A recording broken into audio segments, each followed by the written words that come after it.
right, good afternoon, good evening, good morning, wherever you are in the world. We've got a record-breaking number of people attending today, and you truly are coming from everywhere. So, indeed, hearty welcome to our event today, focused on cybersecurity, pertaining specifically to the oil and gas sector. Let's begin by talking a bit about what we're seeing in the oil and gas. To give some quick background, what I work with is the cyber physical, or basically focus on OT and ICS threat intelligence team from Mandiant.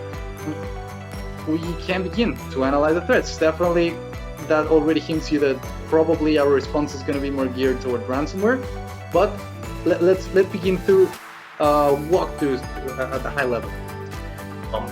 Some of the things we found in the past year are quite surprising. We found attackers watching the network and grabbing people's Amazon credentials. And you might ask, why is somebody on an HMI buying stuff off of Amazon? Well, they were buying parts.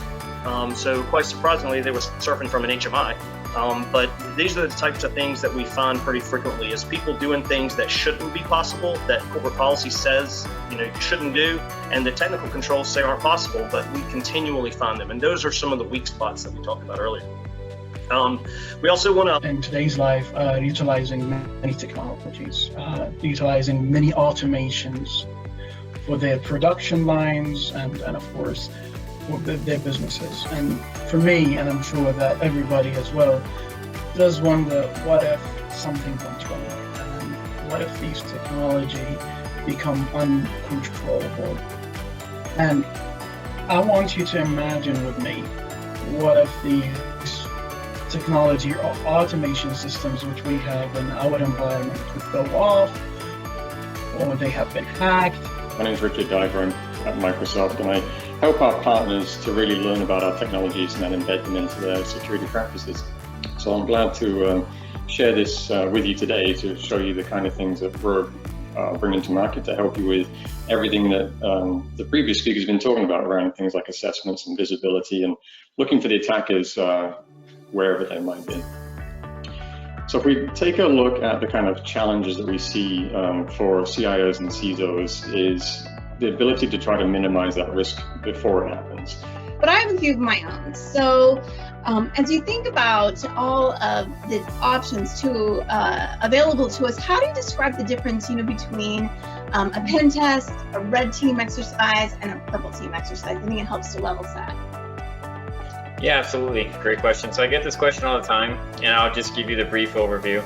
A pen test is, think of it as like a narrow scope. You want to look at a specific risk for a specific infrastructure. Like, for example, an internal pen test is going to identify risks associated with the internal network. Assuming you were to be compromised, what's the impact of that? How much can an attacker do from the perspective of you getting breached?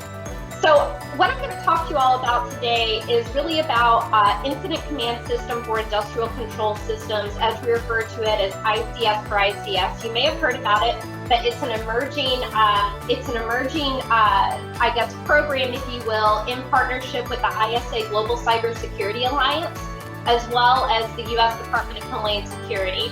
It's based on the FEMA Incident Command System model, and what I'll talk to you all about today is kind of how we see incident responses running today and how we think that they can be improved in the future. If we plot that on OT environments, it gets interesting. IT, we progressed in OT barely, but OT is also having rapid changes. We have new technologies coming in, industrial Internet of Things. We have interconnectivities that are really changing the world. Threats are changing.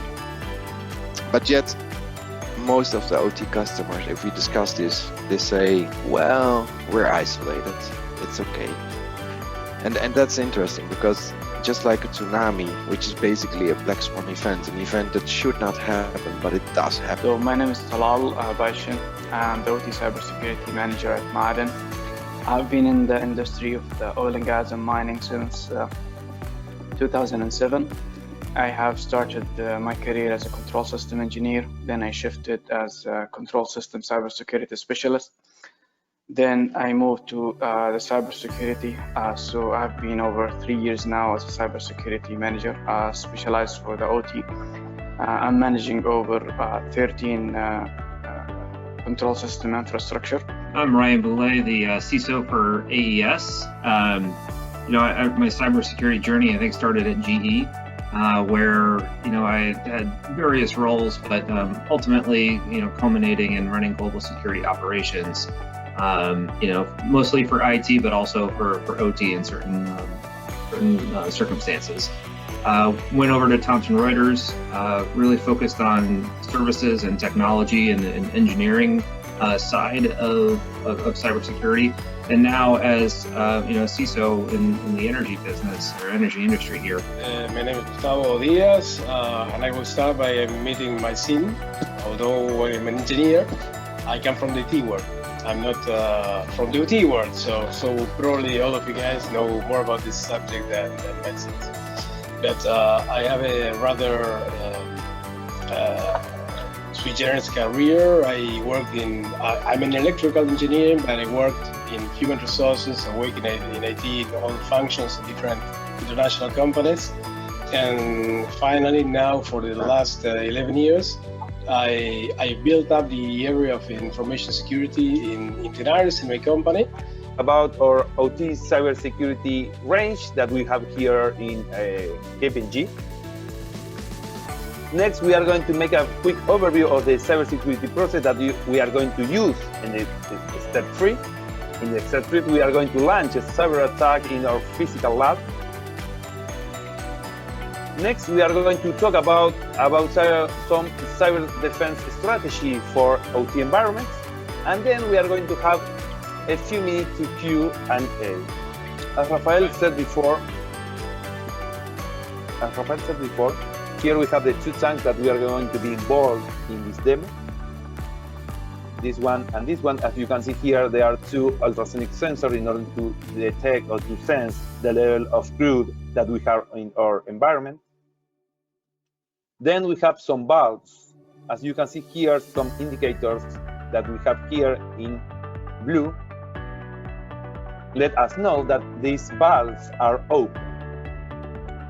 Then, as you can see here, there are 2 red indicators. These indicators show us the status of these pumps.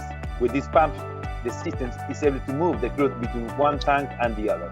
As you know, we have a logic control here. All right, folks, you've stayed. I can't believe how many people are still here, and so it's time to wrap up.